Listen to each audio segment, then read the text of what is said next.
네, 오늘도 감사가 넘치는 하루가 되시기 바라겠습니다. 오늘 말씀은 마가복음 7장 27절에서 28절입니다. 예수께서 이르시되 너 자녀로 먼저 배불리 먹게 할지니 자녀의 떡을 취하여 개들에게 던짐이 마땅치 아니하니라. 여자가 대답하여 이르되 주여 올소이다마는 상아래 개들도 아이들이 먹던 부스러기를 먹나이다. 아멘. 오늘 말씀 27절에 보면 귀신 들린 딸을 고쳐달라는 여인의 기도에 대한 주님의 답변의 말씀이 나옵니다. 그런데 굉장히 모욕적인 말씀을 하고 계신다는 겁니다. 27절 다시 읽어보면요. 예수께서 이르시되 자녀로 먼저 배불리 먹게 할지니 자녀의 떡을 취하여 개들에게 던짐이 마땅치 아니하니라. 이게 무슨 말이냐면 주님의 말씀입니다. 내가 볼 때 너는 자녀가 아니라 개다. 그러니까 이 여인을 굉장히 모욕하는 거죠. 너는 개인데 어떻게 내가 떡을 주겠느냐. 이 말은 은혜를 주겠느냐. 이런 내용인 것입니다. 당시 유대인은 이방인들을 실제로 개처럼 여겼다는 거고요. 서로 상종을 안 했다는 겁니다. 자, 그런데 이 여인은 그 모욕적인 말을 듣고도 그대로 수용하면서 계속 은혜를 구했다라는 겁니다. 28절입니다. 여자가 대답하여 이르되 주여 올소이다마는 상아래 개들도 아이들이 먹던 부스러기를 먹나이다. 이게 무슨 내용이냐면 일단 주님의 말씀을 인정합니다. 네, 주님, 저는 개가 맞습니다. 그러나 개들도 부스러기를 얻어먹지 않습니까? 부스러기 은혜를 주십시오라고 이렇게 말했다라는 겁니다. 자, 이렇게 말했을 때 주님이 감동을 하시고 이 여인의 기도를 들어주셨다는 건데요. 자, 그러면 이제 오늘 말씀의 주제는 뭐냐면 기도에 대한 겁니다. 주님이 기뻐하시는 기도, 그 기도가 어떤 기도냐라는 건데요. 이 수로보니게 여인은 주님이 기뻐하시는 기도를 드렸기 때문에 주님이 기뻐하셨고 주님이 응답하셨다라는 것이죠. 주님이 기뻐하시는 기도는 어떤 기도인지 살펴보면서 은혜를 나누겠습니다. 첫 번째는요, 간절한 기도다라는 겁니다. 간절한 기도. 간절한 기도라는 것은 어떤 의미냐면 무슨 일이 있어도 응답을 받겠다라는 그런 태도로 드리는 기도입니다. 이 여인이 간절한 기도로 드렸다라는 증거가 뭐냐면 예수님과 제자들이 심한 모욕을 하는데도 물러나지 않았다라는 것이죠. 우리가 마가복음 말씀을 읽고 있는데 병행 본문 마태복음 15장에 보면 이 여인이 계속 소리를 질렀다고 말씀하고 있습니다. 마태복음 15장 22절 23절 가나안 여자 하나가 그 지경에서 나와서 소리질러 이르되 주 다윗의 자손이여 나를 불쌍히 여기소서 내 딸이 흉악하게 귀신 들렸나이다 하되 예수는 한 말씀도 대답하지 아니하시니 제자들이 와서 청하여 말하되 그 여자가 우리 뒤에서 소리를 지르오니 그를 보내소서. 자, 이렇게 막 소리를 계속 지른 겁니다. 정말 간절한 마음이었기 때문에 외면하시고 침묵하시는 예수님 뒤에서 계속 소리를 질렀다라는 것이죠. 그래서 결국은 주님의 응답을 받게 되었는데 주님께서는 이렇게 간절한 기도를 기뻐하신다라는 겁니다. 예레미야 33장 3절 간절한 마음 예레미야 33장 3절입니다. 너는 내게 부르짖으라 내가 나에게 응답하겠고 내가 알지 못하는 크고 은밀한 일을 내게 보이리라. 자, 여기 보면 너는 내게 부르짖으라 할 때 이 부르짖는다라는 게 간절한 기도입니다.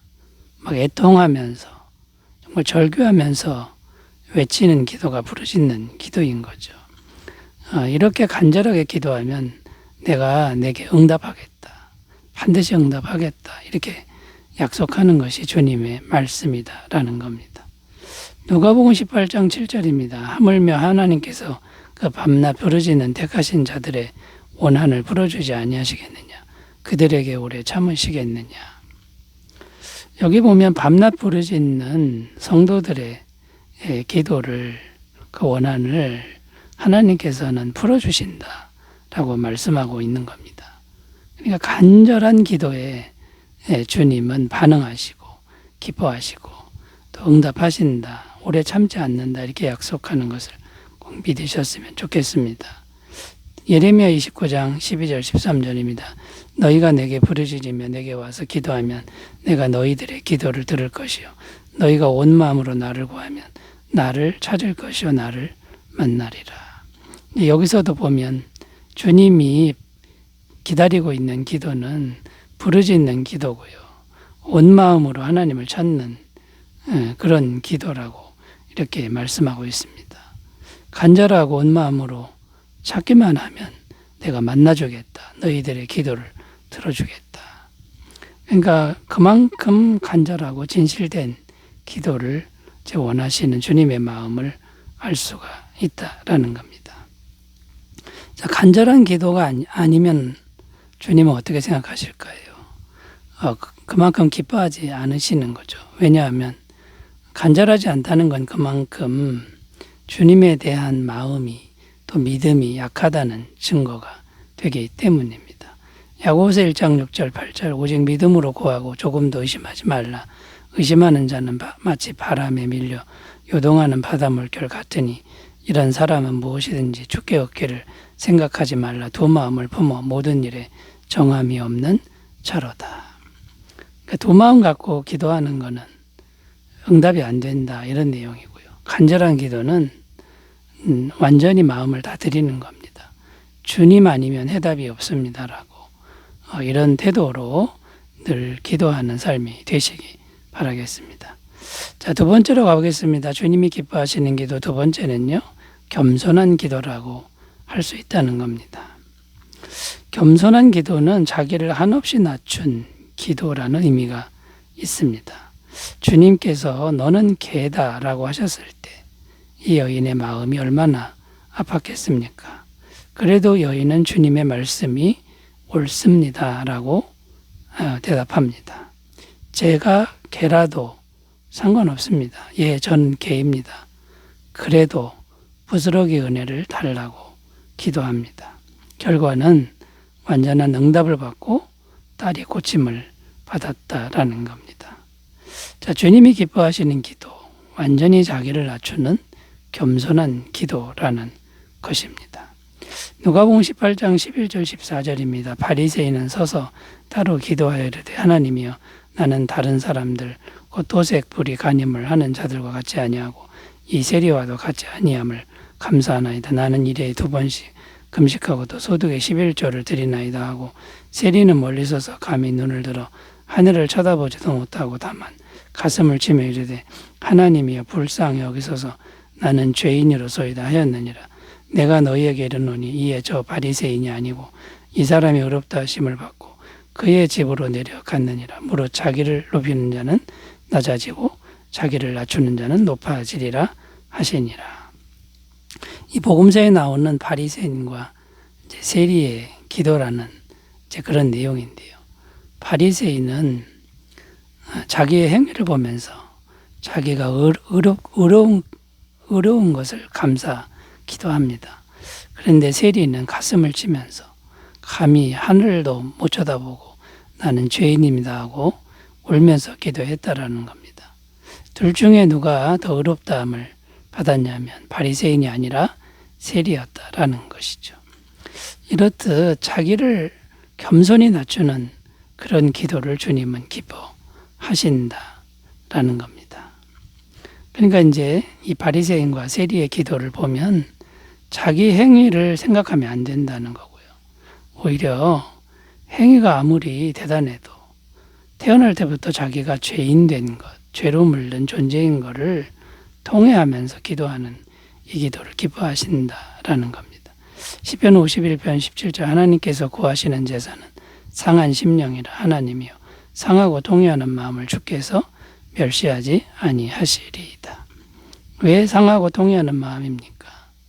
훌륭한 일을 안 했기 때문이 아니라 여전히 이 죄의 소욕이 계속 내 마음에 있고 죄로 물든 나 자신 때문에 그래서 통회하면서 겸손하게 기도하는 이 기도를 주님은 기뻐하시고 들어주셨다는 것을 꼭 기억하셨으면 좋겠습니다. 자, 세 번째로 가보겠습니다. 주님이 기뻐하시는 기도. 세 번째는요, 은혜가 반드시 있다고 믿는 기도라는 겁니다. 은혜가 반드시 있다고 믿는 기도. 자, 이 여인은요, 은혜가 반드시 있다고 믿었기 때문에 이런 모욕을 당하고도 물러나지 않았다라는 거죠. 은혜가 반드시 있다고 믿으니까 주님께서 믿음대로 되게 해주셨다라는 겁니다. 자, 여러분, 은혜가 반드시 있다고 믿어야 주님은 믿음대로 될지어다, 이렇게 하실 수 있다는 겁니다. 마태복음 8장 13절 예수께서 백부장에게 이르시되 가라 내 믿은 대로 될지어다 하시니 그 즉시 하인이 나으니라. 자, 그런데 귀신 들린 딸을 둔 여인에게 은혜를 믿는 것이 결코 쉽지 않다는 겁니다. 왜냐하면 현실은 너무나도 절망적이었고 자기 인생을 돌아보니 잘한 게 아무것도 없습니다. 정말 잘못한 것만 있는데 그래도 은혜를 받을 자격이 있나, 이런 생각들이 계속 공격을 하기 때문이라는 거죠. 그런데도 이 여인은 반드시 은혜가 있다고 믿고 주님께 나와서 은혜를 달라고 기도했다라는 거고요. 그 은혜를 구할 때 하나님은 은혜를 주셨다라는 겁니다. 자, 여러분, 그러므로 우리가 은혜를 구하는 기도를 멈추지만 않으면 된다라는 겁니다. 항상 은혜를 구하라는 거죠. 그러면 은혜는 항상 있다라는 것을 꼭 믿으셨으면 좋겠습니다. 민수기 21장 8절 9절 여호와께서 모세에게 이르시되 불뱀을 만들어 장대 위에 매달아라. 물린 자마다 그것을 보면 살리라. 모세가 노뱀을 만들어 장대 위에 다니 뱀에게 물린 자가 노뱀을 쳐다본 적 모두 살더라. 광야에서 불평불만 하다가 벌을 받은 사람들이 있습니다. 불뱀에 물려 죽어가는데 살려달라고 간청합니다. 모세가 하나님께 기도하니 구리뱀을 만들어 장대 위에 높이 달아라. 그 구리뱀을 쳐다보게 보면 살 것이다, 이렇게 말씀합니다. 아무 행위도 없고 그냥 쳐다만 보는데 치료의 능력이 임합니다. 그런데 이 은혜를 믿지 않는 사람들은 구리뱀을 쳐다보지 않았다라는 거죠. 그래서 죽어갔다라는 겁니다. 이 장대에 달린 구리뱀은 신약으로 말하면 십자가에 달린 예수님을 의미합니다. 누구든지 예수님을 믿음으로 바라보면 영원한 죄사함의 은혜, 영생의 은혜, 하나님의 자녀의 은혜가 값없이 우리에게 공급된다라는 겁니다. 자, 그런데 이 은혜를 믿지 않는 사람, 나는 행한 것이 없으니 못 받는다고 생각하는 사람은 이제 죽음의 늪에 빠지고 지옥에 가는 그런 인생이 된다라는 것입니다. 자, 그러므로 여러분, 우리가 날마다 해야 될 일이 명확해졌습니다. 반드시 은혜가 있다라고 믿고 십자가에 달린 예수님을 늘 바라보시는 삶이 되시기 바라겠습니다. 기도합니다. 하나님 아버지, 주님이 기뻐하시는 기도를 늘 드리는 삶이 되게 하옵소서. 예수님의 이름으로 기도드립니다. 아멘. 성령 충만하시기 바라겠습니다. 감사합니다.